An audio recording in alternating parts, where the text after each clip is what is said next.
Welcome everybody. Sure appreciate y'all being here.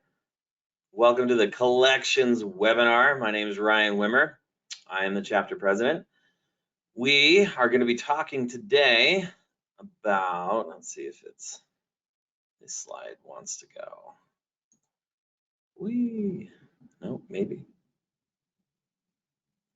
So upcoming events that are on the horizon: March 10th, Southern Utah webinar for the legislative update, March 13th. I don't know why it says March 13th and 10th. I think they're just on the wrong lines. Sorry. So March 10th, we've got the legislative update for Southern Utah. March 13th, we've got the board leader certificate course. Man, I miss BLDW already. The board leadership development workshop has been renamed to the board leadership certificate course. We encourage you all to attend. It's going to be an awesome Saturday morning. You'll also see me there. April 9th, we've got the webinar for the legislative update. April 16th, we've got the chapter blood drive. I hope everybody can take some time to show up, whether you're giving blood or not. We'd love to have you there. Come get some food if you're not. It's going to be amazing. We're going to have a good time. May 14th, we got a webinar for foreclosures. So that'll be a lot of fun to come listen to. I don't know who's speaking on that one yet, but I heard someone say just before we started this up that they love foreclosures or love talking about them. So. Hey Ryan, what's the location for that chapter blood drive? The chapter blood drive is going to be at Ivory Ridge in Lehi, Utah. We're going to be getting a flyer out for everybody shortly. I don't have it right in front of me, otherwise I'd pull it up so that you can see it. But Ivory Ridge down in Lehi, we'll get that out to everyone so that they can join us and attend, get the sign up so that you can throw your name in if you want to give blood, or just show up and have a good time and have a social event. We'll have some sponsors there. It'll be good. You can always register for these webinars at uccai.net and always view our past webinars on the exact same website under the resource tab, uccai.net. At the very end of this, we're going to go over some handouts from the Platinum sponsors, so please stay around to see that. During this presentation, if you have a question, you can use the Q&A feature, type out your thing, and we'll have Andrew Blomquist as the moderator today, so he'll be watching for those. Anything that comes up, he'll send that on over to the speakers of the presentation when it's appropriate, and we will definitely type yes when the question comes in so that we know that we have it for you. So don't stress there. If you have anything else come up, I'll be watching it as well. So today we've got Quinn Sperry, who you can see. He's going to be speaking. Quinn is a partner with Jenkins, Bagley, Sperry. His practice includes all aspects of community association law, including governance issues, governing documents, litigation, and general counsel. He's a past president of UCCAI. He frequently offers instruction at community association events and authors educational articles on issues affecting homeowners associations. We also have Chase Terry. Chase is an attorney at Miller Harrison, where he's been since 2017. His practice focuses primarily on community association law, including general litigation, board governance, and drafting and enforcement of governing documents, with a particular emphasis on a collection of homeowner assessments. He was named a Rising Star by Super Lawyers Magazine in 2020. So turn the time over to you guys. Thank you so much, and I'm looking forward to hearing what you have to say. Great, thanks Ryan. I'm going to go ahead and start this, and then as we get later on, Chase and I will alternate a little bit. So we're talking today about some collections, as we, some of the things over the last year dealing with COVID, and just some other case law updates to give you. First of all, just so everybody knows, the presentation is for informational purposes. It's not to be construed or relied upon solely as legal advice or a formal legal opinion on any of the issues. And publication of this it's prohibited unless you get permission from UCCAI, Jenkins, Bagley, Sperry, and Miller Harrison. So without further ado, let's get into some of the collection issues with COVID generally. We all understand that collecting of assessments is important. I mean, it's the lifeblood of the HOA. It's how the HOAs, the community associations, get the money to operate. And as we went into lockdown about a year ago now, there were a lot of concerns that came up. I mean, you know, we're in a situation that none of us have been in before with a global pandemic, and there were questions and concerns about how the HOAs, the community associations, would handle the crisis financially. Would boards need to levy special assessments in order to pay for the operation costs? You know, we were concerned about delinquencies really increasing if people lost jobs, as other things took effect in the economy. People were asking, what about reserves? Can we use reserves to pay the operation costs? There were also some discussions about how they can scale back on budget items. And owners were asking, well, if we can't use the pool because it's closed, does that mean we get a reduction in our assessments, which was obviously concerning. There was also discussions about perhaps some legislation giving emergency powers to boards on what they could do and using reserves for. But with all of those concerns, as we got to it, we look at the current status of things. Yes, we recognize that there are some people who experience financial hardships, but the surprise to many of us is delinquencies really did not spike. It stayed about average, and in some associations went down. I mean, there probably are those associations that were hit harder and did see an increase, but across the board, for the most part, it was a little flat, or it was flat or even a little down. Some of that's probably helped because of the actions that the government took in putting moratoriums in place for various people that, you know, if they needed financial assistance, they could enter forbearance agreements on mortgages. And then also clearly sending out stimulus checks gave people money that they could make some payments. And then also the different associations, many of them adopted some temporary policies, which we'll talk about here in just a few minutes. So we think some of those issues all came into play. Let's see, go to the next slide. Is it working? There we go. I think most of us are aware of these federal actions that took place. If you're not, we're not sure where you've been for the last year. You know, with the CARES Act, putting the moratorium on evictions, which was then put in place again by the CDC. Yeah, the stimulus payments that came about. We may have a third round coming later this month. Just a few weeks ago, President Biden entered used his powers to further extend the moratorium. So that was extended through June 30th. Oops. There we go. And we understand that those moratoriums, they're really apply to those federally backed mortgages, you know, Fannie Mae, Freddie Mac, those who are getting their loans with HUD or a VA. But there are some staggering numbers, as we heard from the president threw out statistics just a few weeks ago, saying that 1 in 5 renters is behind in rent, and over 10 million homeowners are behind in mortgage payments. So, you know, that's some pretty staggering numbers if you think about that across our country. And I think we're lucky here in Utah to have a strong economy where we may not have been hit as hard as some of the other states and communities. Some of the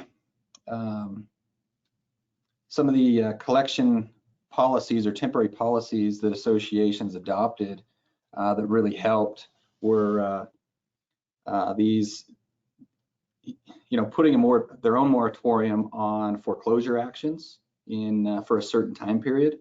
And it was a balance. I mean, boards have to make sure that they are fulfilling their duties to collect the assessments that are owed so that they can pay for the operations of the association, but they also wanted to be fair and reasonable and consistent across the board, and being understanding with the situation.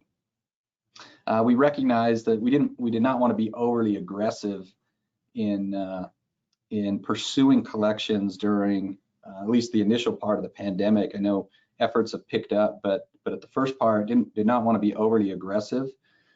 We did want to file liens, but maybe pump the brakes a little bit on following up with the foreclosures and pursuing those initially. The concern was that we would get more pushback from the state legislature, just like we saw in early 2020 when Senator Bramble introduced Senate Bill 183, which the initial version was trying to completely wipe out or remove the authority for community associations to pursue non-judicial foreclosures. We were able to work with him and get that scaled back, so it is still available, but there's some more hurdles or procedures that have to be followed in order to do that. You also don't want to be in the news or the media and being those HOAs that are really pushing to collect during a pandemic. You never want that bad press. So some of the other policies is HOAs just being willing to forbear interest or waive late fees. Good recommendation is to have those conditioned upon compliance with payment terms, so that you're not just completely waiving all of those for people, but you're putting some terms in place so that, yes, you're willing to discount or waive those as long as they fulfill some responsibilities and get the rest of their balance paid by a certain time period. HOAs were continuing to file liens, and then good recommendation, if you have not done that already, is to make sure that you do adopt a collection policy while we continue to ride out this pandemic, and put parameters in place so that owners that are experiencing financial hardship, that they actually know how they qualify for that. I think back to last summer, that as this started and the moratoriums were put in place, it seemed like many of the owners that were in collections would just call up and say that they're behind because of COVID.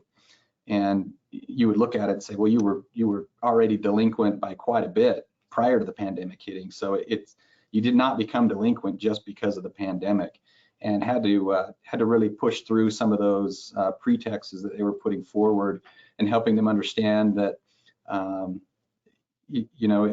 the pandemic did not cause them to become delinquent, but also understanding their situation and asking for more information from them, so that they could prove whether or not they truly qualified for the hardship or some more favorable terms. And it's important to continue even now to send out communications to owners, to help them, to emphasize to them why it's important to continue to pay and pay on time, how it benefits the association, so that you can continue to operate, and helping them avoid falling behind where it may become too difficult for them in the future. You want to be sure that you know how to respond to owners who are asking for a reduction. I know last summer, many of them, like we said earlier, many were saying, well, if the pool's closed, why am I paying for that? And helping them understand that there are still the costs that have to go into place, and perhaps the HOA they may have been saving some expenses on the pool, but there may be increased cleaning costs or other expenses that came into play. And making sure that some of those fees are still there, the costs for insurance or other things are still there. They don't go away just because the pool is not being used. Make sure that you're using compassionate language in your communications with your owners, in helping them understand that even if they are delinquent, they need to pay, but they can reach out to you if they really are in a financial hardship. Which brings me to the question of, I actually was asked this by somebody. It seems pretty common sense, but they did ask, should we be sending out notifications to all the residents asking if there are financial hardships, and if individual residents can pay their assessments? And the answer to that is no. I think it's good to send out that communication to emphasize the importance of paying, but you don't necessarily want to solicit or advertise the opportunity that people have to not be paying assessments right now. Right? If the people really need it, they'll be reaching out or they'll be asking for it as you send those communications. And so you want to make sure that you have some parameters if you are going to allow people some additional time if they really are in a financial hardship. You know, one of the first things is you want to make sure that they truly are impacted by COVID. Like I said earlier, there were many who were just calling up and using that as a pretext for why they should be given more time because they became delinquent when they were delinquent well before the pandemic. And if you ask for documentation and have that in your collection policy of what they have to provide to the HOA to actually establish that they are in that financial hardship, I think that's going to really help. And so you can ask for some personal financial information, employment information, and then you also want to have in there a periodic review. If you do allow them to enter into a payment term with some more favorable terms, have a periodic review, because if they were out of work for a time period, maybe they get back employed, and you're able to then accelerate those terms of the payment agreement instead of stretching out to a longer time period. One of the other things with the government programs that I was talking about earlier that I've seen, it reminds me a lot of the recession time period where banks were not foreclosing. And so you have these owners who are not paying, banks aren't foreclosing. What do we do at this point? Especially when we don't want to be overly aggressive in some of our collections. And so with the moratorium in place, that's a discussion that you'll need to be having as managers with the board and with the community's attorney, is what's the best policy for certain accounts. And you know, reach out if there already is a notice of default filed by the lender. Reach out to check what the status is on that, and see if they're planning to foreclose as soon as the moratorium is lifted. Also, if you know that the unit has been abandoned, you can notify the lender, because there are the exceptions under the federal moratorium that if the property has been abandoned, that the lender can still proceed with the foreclosure at that time. So, you know, thinking of the legislative impact that could have, we discussed the Senate Bill 183, that Senator Bramble introduced, and this was pre-pandemic. But the background there was Senator Bramble had a very bad experience with an HOA that he was in. We don't know, he did not disclose which HOA it was or who the manager or the attorney was, but he talked about how he did not appreciate the aggressive tactics that were being used. And even though he did pay what was owed, he did it and was saying, okay, I'm going to use my power and position as a state senator to change the law and try to prevent some of these things from happening again. And so he did, and he was trying to do away with all non-judicials, but we got him to scale that back. But one of the things that did stick around in that statute is, instead of just being able to send the notice of lien out by certified mail and saying that's good enough, where we just sent it, we now have to show that it was delivered to the owner. And so how do we do that, especially right now during the pandemic? Because the Postal Service current policy is they don't give that certified mailer to the individual to sign anymore. As they drop it off, the Postal Service just writes on it COVID-19, and then they send that back. And so that's not being accepted by everyone as proof of delivery. Right now, I'm aware of a lawsuit. It's not an HOA one, but it's with the defendant is here locally. It's another company that's pursuing them in Arizona. And they filed a lawsuit last summer and tried to serve them by certified mail. And because the Postal Service just wrote on it COVID-19, the judge did not accept that as actual service in the Arizona case for them to get a default judgment. And so now we're asking for an extension to complete service, and also trying to serve them by alternative means, because personal service has not been effective up here. So that has caused an issue there, as well as for many of us sending out notices of lien. And one of the things that we've done to get around that is the statute still requires you to send the notice of lien out by certified mail, but then we also have a constable serve those documents on the individuals so that we can show that they were delivered and satisfy those statutory requirements. We do have to keep in mind some of potential post-pandemic legislative actions that could increase the protections to delinquent owners. You know, I think this legislative session that we're just ending ends today. Hallelujah. I think we got out of that so far without some very strict legislation coming into play for HOAs that limits their authority to really pursue collections. So that's a good sign that there weren't these horror stories in our state. So I think that's you know, a good sign to the managers, the boards, and attorneys and other practitioners in this area that I think we've been pretty fair and reasonable over the last year. So that's good, but we'll have to continue to see as we go forward if other things come into place, because we know there are some legislators that are just looking for excuses to bring that. There was a state senator that was quoted in the media this week as stating emphatically that he hates HOAs. And so we don't want to give legislators like this individual an excuse to run some legislation that could be really bad for our industry.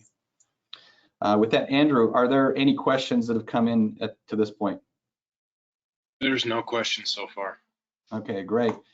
Chase, we'll turn it over to you to go with our first case law update. And I guess we should say, you know, these cases, I believe for all of them do come from other jurisdictions, but we're going to talk about them and then have some takeaways of how they apply to our practice here in Utah. All right, thanks, Quinn. Appreciate that wonderful summation. I would just add to that, I think that in our experience, managers, management companies have done a very good job of balancing those interests that you've aptly stated. Not being terribly aggressive. Again, we don't want to give those senators fodder for the media, but yeah, I think we've all had phone calls from people, you know, trying to take advantage of a vulnerable situation with COVID, and you know, we want to exercise restraint, but also make sure the association doesn't put itself in a position where it needs to really rely on those reserves. It falls behind on insurance payments and so forth. So moving on, as Quinn noted, these are some cases from other jurisdictions. We'll just run through some of the facts really quick and just provide a few takeaways. First two cases, this one is Briar Hill North Association versus Keil. We had a husband and wife who purchased 2 units. This is in Pennsylvania. These are vacation properties. The deeds contain covenants that essentially said the owners are responsible for the maintenance of the road, the costs associated with that, but it was based on their use, and it was very clear. And because of that, the owners only paid for seasonal maintenance during the spring, summer, and fall, because they did not use those roads during the winter. Fast forward to 2009, Pennsylvania had enacted a Community Association Act that applied somewhat retroactively. The association began retroactively assessing that owner based on all of the maintenance costs, including the winter maintenance. The owners decided not to pay that. They became delinquent. A lawsuit was filed. And when the judge reviewed this, it was determined that because those covenants were sufficiently clear, they could not invalidate, or the act could not invalidate those pre-existing covenants.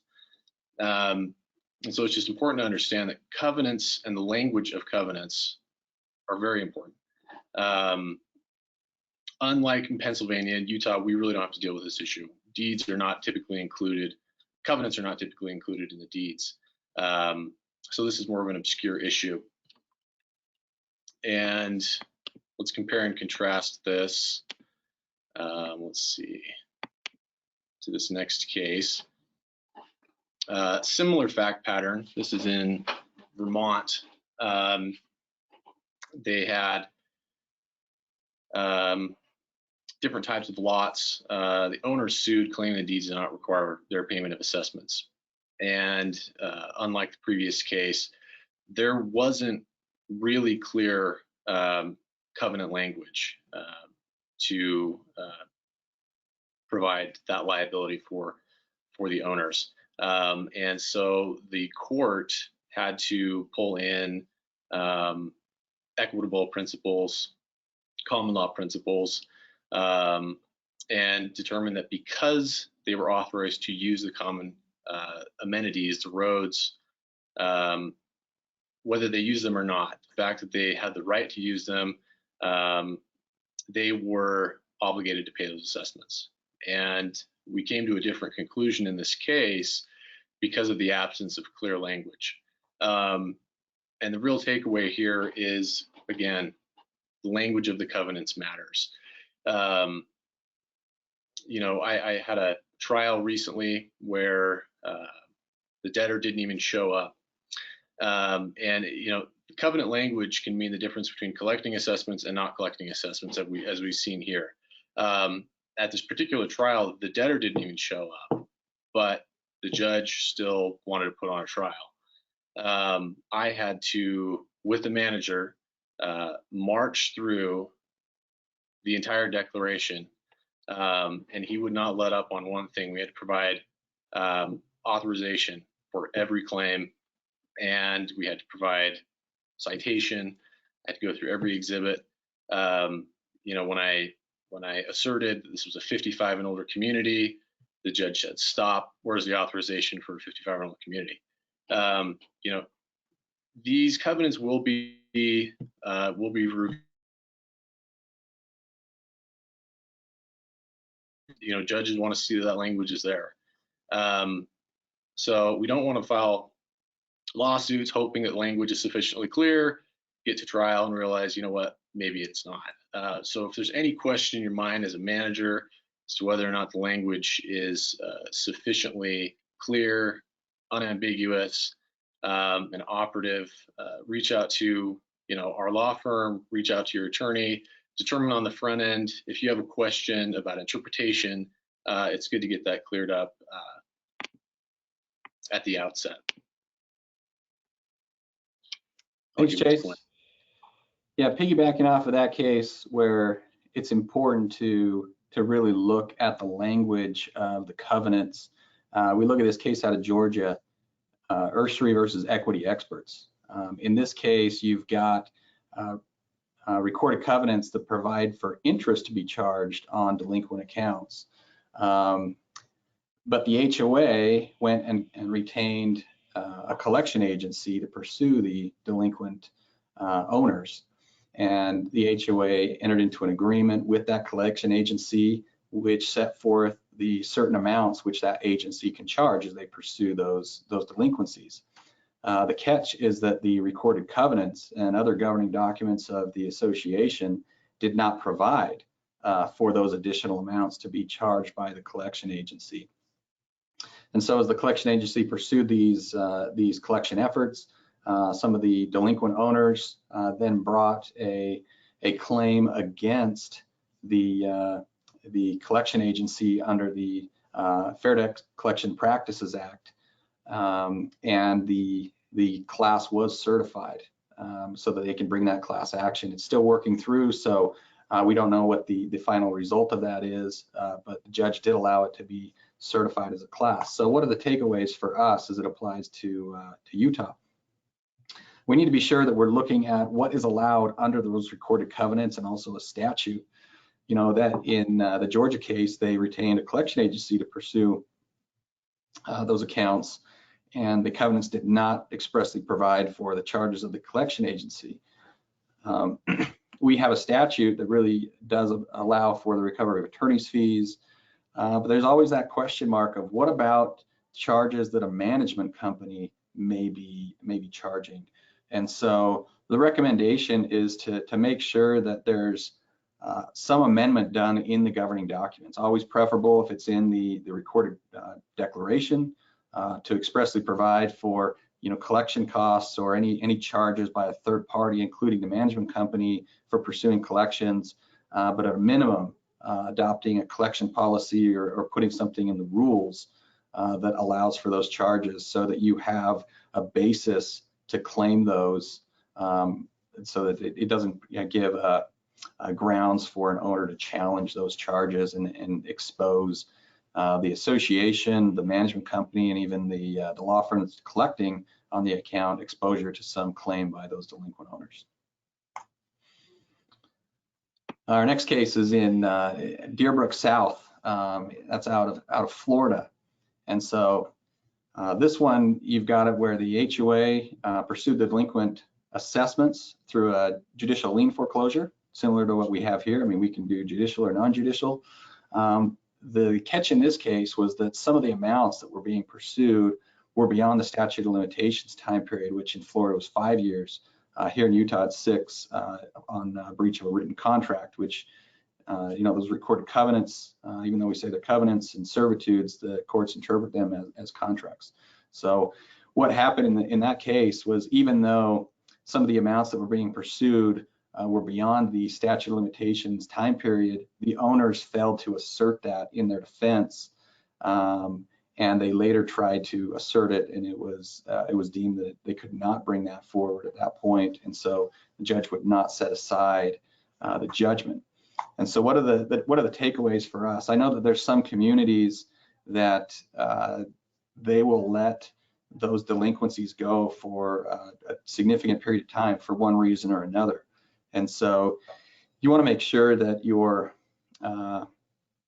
association adopts a collection policy that really sets forth what's the time period on once somebody's delinquent, it'll be sent to collections, so that you're not getting anywhere close to that statute of limitations time period, because waiting can be costly. And I've seen that over the years, and we have to have discussions with the manager and board saying, even though your accounting records may show that they owe this much, here's the risk if you've got these amounts that are over 6 years old, and so they have some defense to these claims.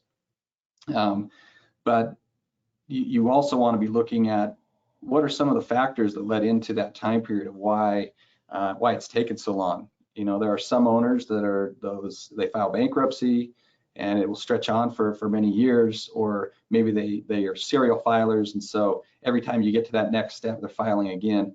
Well, the law does allow for a statute of limitations time period to be told or kind of put on pause while debtors are in bankruptcy. So that could be kind of a saving clause or area if you've got these older delinquencies, but somebody's filed bankruptcy. So if those come up, again, look to your legal counsel to see what are your options, but a best course of action is to always have that good collection policy where you're timely pursuing those delinquencies. All right. So the next case we've got here comes from the United States Court of Appeals for the Sixth Circuit. It essentially extends on the opinion of the U.S. Supreme Court in Obdusky, where the court held that where a third party is merely enforcing a lien foreclosing non-judicially, they fall within an exception under the Fair Debt Collection Practices Act, and so they're not acting as debt collectors.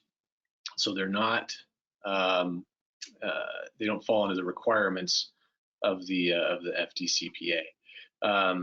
In this case, the owners became delinquent. The association hired, they had a professional property manager, and they hired a law firm to enforce the lien and foreclose judicially, or excuse me, non-judicially. The homeowners then sued the law firm as well as the management company for claimed violations of the FDCPA.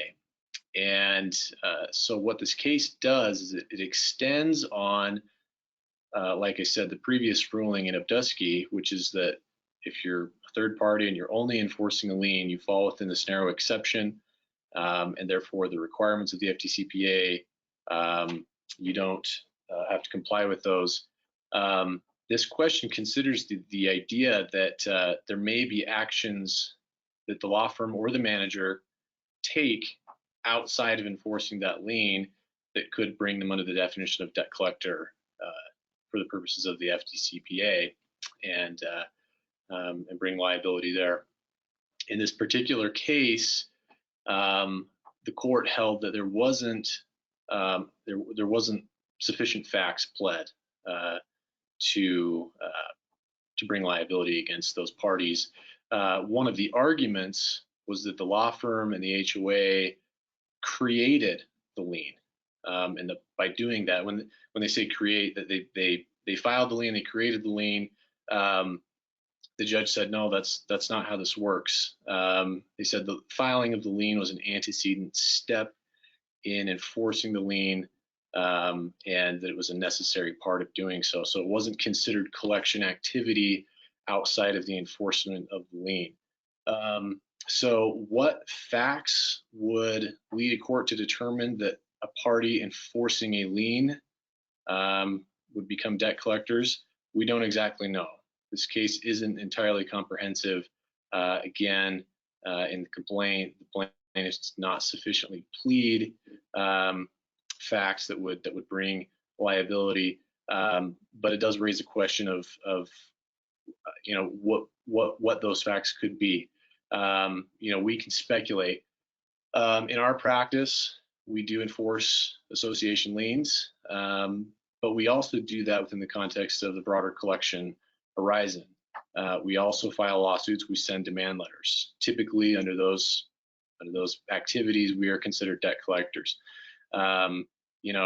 Whether when we file, send a notice of non-judicial foreclosure and begin the foreclosure process non-judicially, we're no longer considered debt collectors is unclear. I believe we would be considered debt collectors throughout the entire process based on the fact that we typically start with a demand letter. We're not necessarily in the business of selling people's homes, but we want to ensure compliance. And, if we're unsuccessful in a lawsuit, obviously associations have the right to enforce those liens. But it is something to consider. The very fact that they sued the law firm as well as the manager, should put us on notice that there may be activities that managers can undertake prior to the involvement of an attorney that could implicate some liability under the FDCPA. Let's see.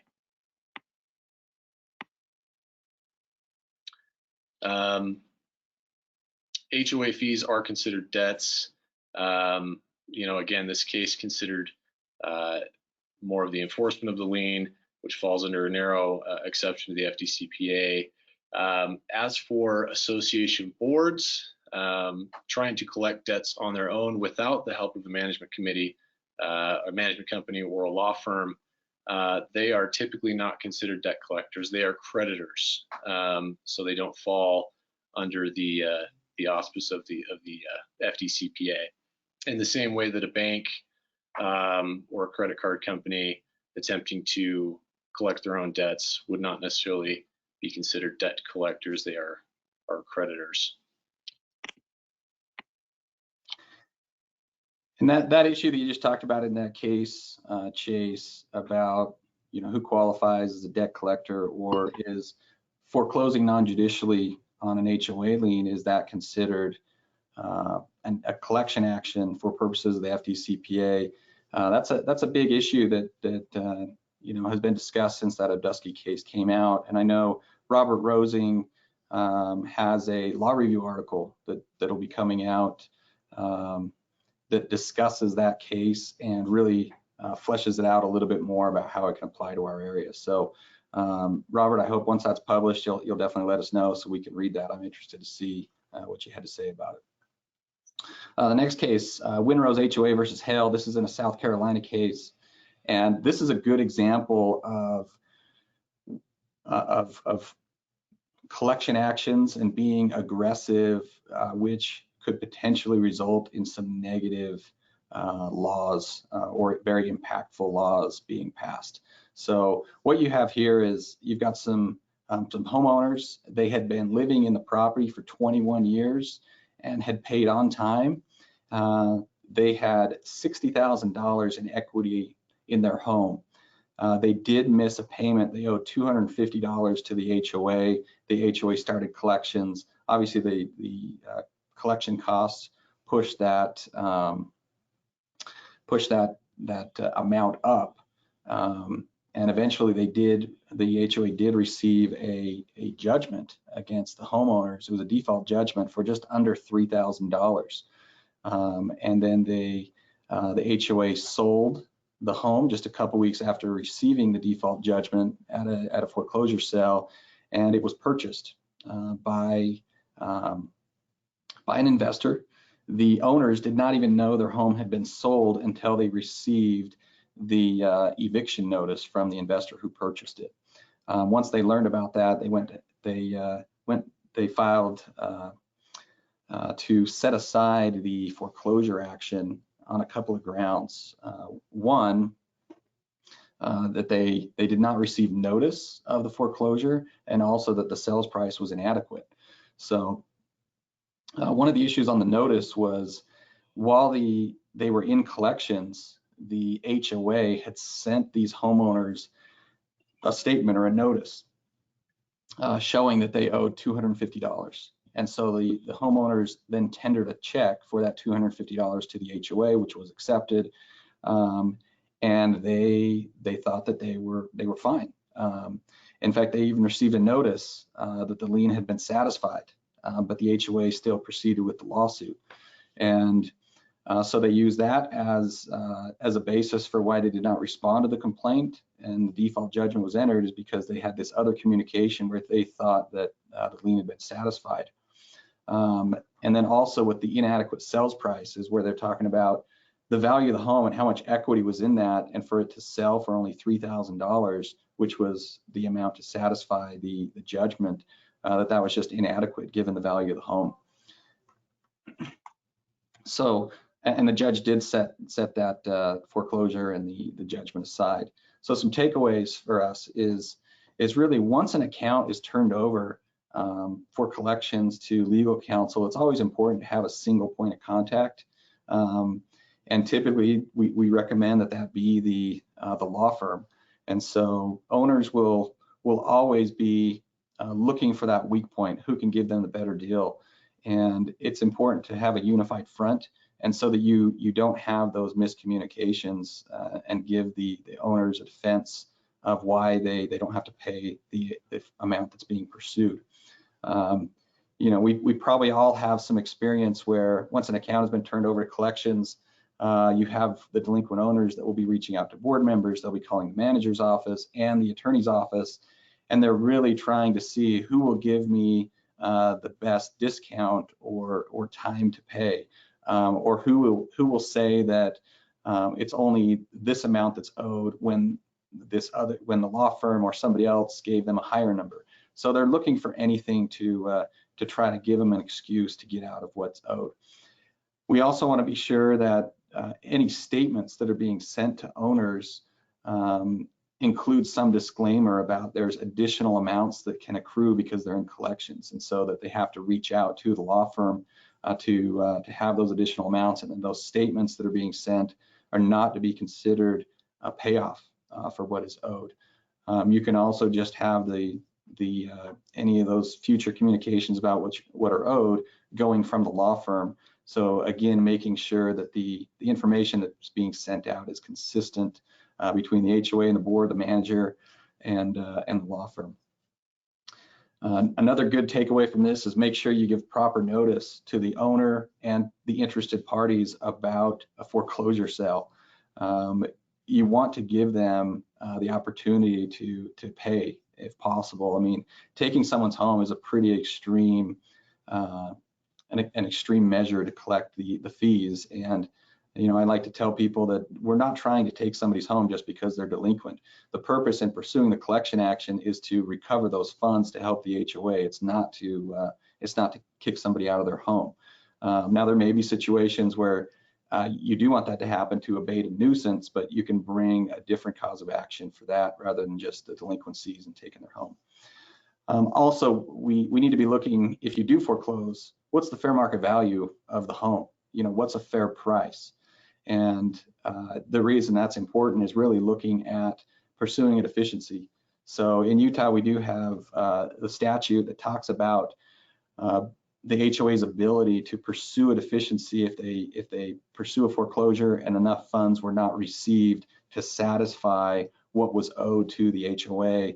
And you only have a certain time period to pursue that. So you want to be sure that you're looking at what was the fair market value of the home at the time, because you have to look at not only what was the purchase price at the foreclosure sale, but was that adequate given the fair market value? And they'll look at what was the higher amount to determine whether or not there's a deficiency. And some of the difficult points for us with HOAs in Utah is we're going to have to be looking at to determine a fair market value, or what the sales price was at the foreclosure sale, is what's the amount of the debt, because we're foreclosing almost always subject to that first and second mortgage that's on the home. And so we have to be looking at, if you have the value of the home with those superior debts that are on it, what would be the equity to then give a fair market value for that purchase price on the HOA's lien. And that can be difficult for us to establish because we don't always know what is owed to those lien holders in a superior position. You can't just go and ask the bank because of privacy issues. They're not going to disclose those amounts to us. So you have to look at what we have on the public record. If they filed bankruptcy, you can look at their documents of what they filed and get an idea to see whether or not you can pursue that deficiency. Next case is the Ashton Ranch community versus Jones. This is an Arizona case. It's another foreclosure, and this is one where the foreclosure was legitimate, but what they had was excess funds that were deposited with the court. And you know, during the recession, we didn't have this very often, but now with home prices here in Utah, when a superior lien holder forecloses, there's often excess funds. Sometimes even when the HOA forecloses, there's some excess funds. And so in this case, the funds were used to pay off that lien holder that foreclosed. The case doesn't go into discussing any junior lien holders, so I assume that there was not any, because really the discussion was who has priority to claim these funds. The funds were deposited with the court, and both the purchaser at the foreclosure sale and the prior owner who was foreclosed upon, they filed the claims for the funds. And so the issue was who has priority to those. And the judge rejected the purchaser's claim that because they had bid on it for the HOA, or they bid on it and purchased it, that they were entitled to those excess funds. And the judge said, no, those go to the prior owner, which is a similar position to what would be determined under Utah. Utah, we have a statute that talks about the disposition of proceeds at a foreclosure sale, and it goes to you're paying off what's owed to the creditor, the lender that is foreclosing on the lien. Any excess funds then go to junior lien holders, and if there's anything left over, then it does go to that prior homeowner. And so those excess funds are deposited with the court. Anybody who wants to file a claim does so, and then the judge can adjudicate or determine who has priority to those funds. A couple of issues that always come up is, well, what if you've got a judgment lien holder that's on there, and that judgment is subject to the homestead exemption of the homeowner? How does that come into play? And so, those are some issues that you want to look at given the facts, and whether or not the homeowner did file a homestead declaration. So you want to look at that if that comes up. But typically, in our situation for homeowners association, if there's excess funds, you should have superior claim to the owner and most junior lien holders as well. So we'll have to look at those and make a claim. This case did remind me of another situation that I had a few years ago, and it brings up this question: well, what if an HOA did complete a foreclosure of its lien, and then later on the superior lender, so the first position mortgage holder, forecloses and there's excess funds? Who's entitled to those funds? We had that situation happen here in Salt Lake County, where the HOA did foreclose. Several months went by and the lender foreclosed, and there were excess funds. Both the HOA and it wasn't the prior owner. The prior owner had died, so it was the heirs had submitted a claim, and we had a hearing, and the judge was more inclined to rule for, you could tell during the hearing, was more inclined to rule for the heirs, although there was no ruling that was entered at that time.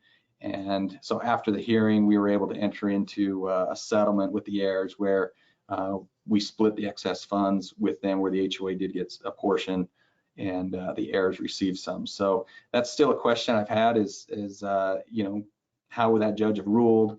It seemed he was going to rule for the owners, or the heirs of the prior owner. But I think the HOA had a good claim because they were the owner of the unit at the time of the foreclosure.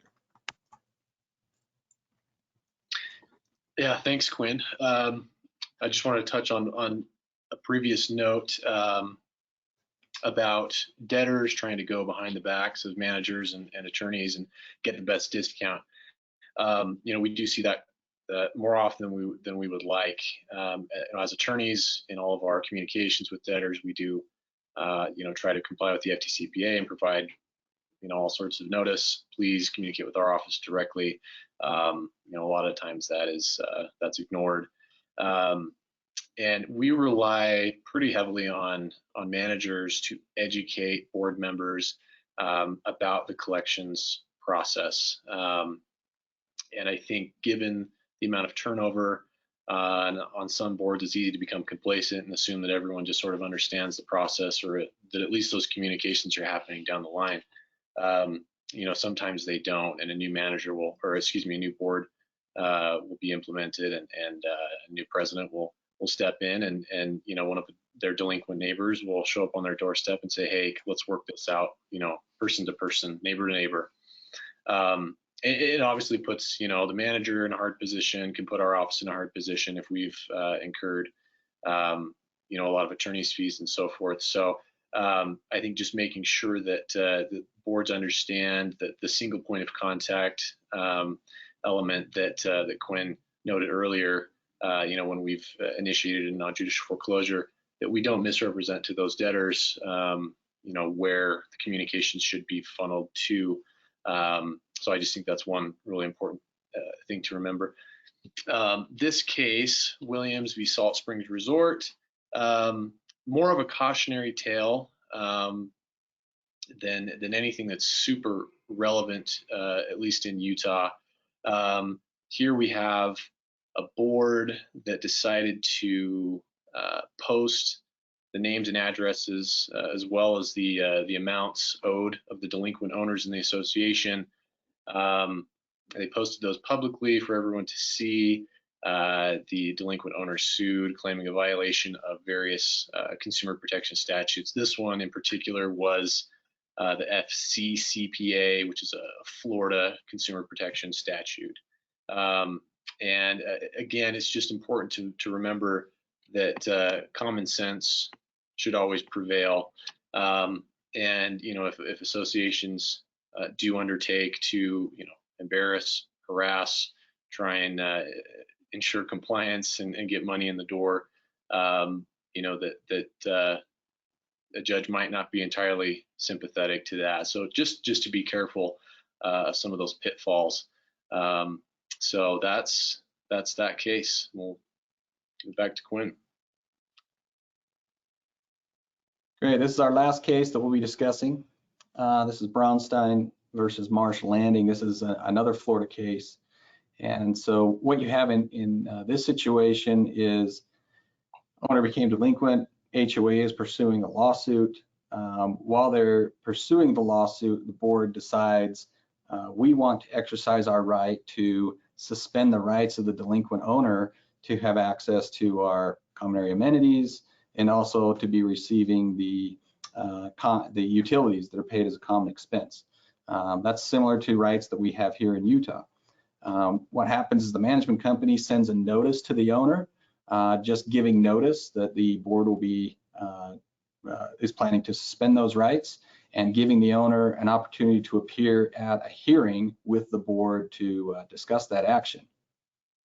The owner, after receiving the letter, then files a complaint against the HOA and the management company for violating consumer protection laws, the Fair Debt Collection Practices Act, on the basis that that those laws prohibit direct communication with a debtor in an attempt to collect a debt when it is known that that debtor is represented by legal counsel. So the issue before the court here was whether or not that notice sent by the management company about the board's action to suspend the owner's rights was considered an attempt to collect a debt, because it is talking about, because you're delinquent, we're suspending these rights. But ultimately the court determined that the notice was simply informative. It was not an attempt to collect debt, but to inform that that owner of the action being taken to suspend the rights, and that the owner had the opportunity to appear at the hearing. But that action itself was not an attempt to collect a debt. So the takeaway for us here is if an owner is delinquent and you're already pursuing other collection actions against them and you want to suspend their rights, be sure that you do look at the statutes that allow for terminating the delinquent owner's rights. Make sure you follow that procedure that's set forth in those, as well as any procedure that you have in your governing documents. Also, that right to terminate the delinquent owner's rights to amenities or to common paid utility, I mean, it's not guaranteed in every association. It has to be authorized in your HOA's governing documents. The statute was amended back in, I believe, 2011 that did allow for you to include those provisions in the rules, where previously it was in the bylaws or the CC&R is one of the recorded documents. And so I know many associations have just taken the position that because now the statute allows for us to put it in the rules, we can do that. You have to be a little careful. There is the situation where somebody could assert that that statute does not apply retroactively. And so if you're an older association with older documents that have not been amended, they could raise that issue. So it's better, even though the adoption in the rules is going to be the easiest to do, the most conservative approach would be to do an amendment in the declaration or the bylaws, preferably the declaration, to allow for that termination of rights. But if you can't get that passed, then at least putting it in the rules does give you a basis to pursue that, with the caveat of somebody may raise the retroactivity defense. You also want to be careful of the wording in your notices and to whom they are sent. Especially if there's pending legal action and you know they're represented by an attorney. So you want to look at those things and preferably have your own legal counsel be looking at it so that you know where should you send this. Do you want to send it right to the attorney, or do you need to send it to the delinquent owner? Depending on the notice that's being sent, there may be a statute or even the governing documents say that it has to be sent to the owner. Otherwise, it may be best to send it to the owner's attorney. Also, if you know that they're represented by legal counsel, please be sure to share this with the attorney, or the governing body, the manager, whoever is in that process. If one of you learns that they're represented, be sure to inform the others, just so that, again, you're not falling into into a pitfall there. Or stepping on a landmine where you can give that delinquent owner grounds to bring a cause of action. That also goes back to the single point of contact, having the unified front as you communicate with those delinquent owners to make sure that you're all on the same page and you're doing the best you can to collect the money for the HOA, but also doing it in a way that again is fair, consistent across the board, and treating everybody to the best you can. I mean, I also like to keep in mind that the person you're collecting against today could be on the board after the next annual meeting. So you want to be sure that that you don't take such an aggressive approach that they view it as completely unfair, and that they want to come in and change the whole process and the manager they're using, the attorney they're using, and so treat people as human beings. So I mean, that's the last case, and Andrew, let us know if there's any questions. But with those comments that I just said, I will point out, the way that you treat people in our collections is important. I know as I started this years ago, I was expecting to, the stereotypical getting yelled at a lot by individuals, which does happen. But I've been surprised over the years at how many of the owners you collect against at the end, thank you for just listening to what they have to say, for treating them as a human being, understanding, the hardships that they've come into, and being able to work with them. And so it's nice to not just be yelled at, but to be recognized as just treating people like human beings, like neighbors. Any questions, Andrew? No, no one's asked a question yet, so. Okay, maybe we didn't do a good job at the first of explaining to people how they could ask a question in this format, but if anybody does have a question, go ahead and email it in to Mindy or a member of the board, and they can get it to us and we can answer those. So with that, that's the end, unless Chase, do you want to say anything else? Nope, that's great. Okay, great. Well, Andrew, thank you for moderating that. You had an easy job today, but okay, Ryan. Thank you. It looks like you do have a question that just came in. Yeah, it's not a question. Uh-oh. Someone said, will the presenters stand up so we can see if they're wearing shorts? Oh, you can't see. I've got my Buddy, on. we didn't. Oh, Andrew's not standing. What's going on? Perfect. Thanks, Michael. Appreciate your question.